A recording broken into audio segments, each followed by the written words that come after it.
Assalamualaikum, salam Malaysia Madani. Kuala Lumpur mengecam sekeras-kerasnya keputusan rang undang-undang Parlimen Israel Knesset yang mengharamkan UNRWA beroperasi di wilayah pendudukan Baitul Maqdis, Tebing Barat dan Gaza. Kenyataan Wisma Putra menyebut Malaysia mengutuk tindakan berkenaan sebagai serangan terang-terangan terhadap agensi PBB.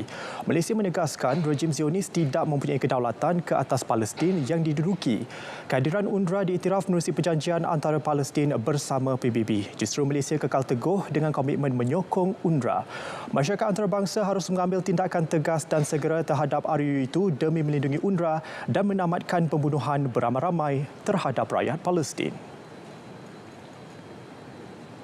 8 warga Austria yang berkhidmat dalam pasukan pengaman Pertubuhan Bangsa Bersatu PBB di Lubnan cedera dalam serangan roket rejim Zionis.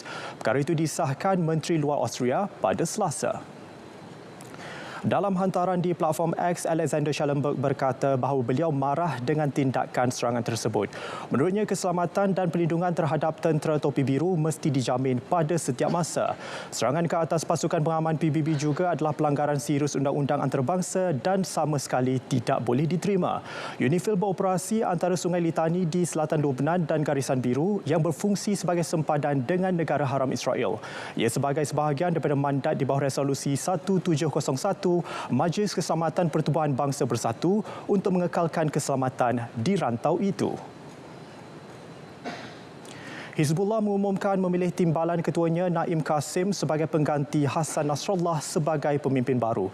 Beliau akan menerajui kumpulan itu menggantikan Nasrallah yang maut dalam serangan Israel di selatan Beirut bulan lalu. Hizbullah dalam kenyataan memaklumkan Majlis Pentadbiran Syura Hizbullah bersetuju untuk mengundi Sheikh Naim Qasim sebagai Setiausaha Agung. Ketua Majlis Eksekutifnya Hashim Safidin pada awalnya dijangka menggantikan Nasrallah. Namun beliau juga terbunuh dalam serangan Israel di pinggir selatan Beirut tidak lama selepas pembunuhan Nasrallah. Qasim, 71 tahun, adalah antara pengasas Hizbullah pada tahun 1982 dan dilantik sebagai Timbalan Setiausaha Jeneral sejak 1991, iaitu setahun sebelum Nasrallah mengambil alih kumpulan berkenaan. Sejak kematian Nasrallah dalam serangan udara Israel pada 27 September lalu, Qasim sudah memberikan 3 ucapan di televisyen. Mahkamah Thailand menggugurkan pertuduhan terhadap 7 pegawai tentera atas tuduhan membunuh 85 individu dalam insiden pembunuhan beramai-ramai Takbai. Ia sekaligus mengakhiri harapan untuk waris dan mangsa yang terselamat menuntut keadilan. Pertuduhan kes itu digugurkan Mahkamah di wilayah Selatan Naratiwat berikutan had masa selama 20 tahun bagi kes berkenaan tamat pada Jumaat lalu. Kes itu digugurkan dan tidak boleh dibuka semula memandangkan semua defendant belum pernah ditahan dan dihadapkan ke mahkamah sebelum ini.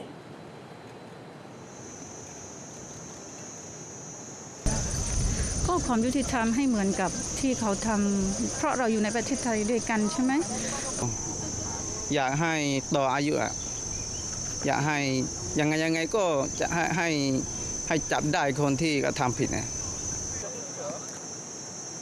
Pada 25 Oktober 2004, pasukan keselamatan dilaporkan melepaskan tembakan ke arah penunjuk perasaan di luar balai polis di Bandar Takbai, Naratiwat. Konflik itu mengorbankan lebih 7,000 mangsa sejak Januari 2004 dan terdapat pelbagai dakwaan mengenai salah guna kuasa pasukan keselamatan Thailand. Loji Kuasa Nuklear Berhampiran Pusat Gempa Bumi yang melanda Jepun pada 2011 bersedia untuk beroperasi semula. Ia merupakan peristiwa penting dalam usaha negara itu memulihkan semula penggunaan tenaga atomnya. Unit 2 di Loji Kuasa Nuklear Onagawa di Timur Laut Jepun sedang dalam proses dihidupkan semula selepas penyelenggaraan. Ini selepas gempa bumi dan tsunami Tohoku menyebabkan kerosakan lebih 13 tahun lalu.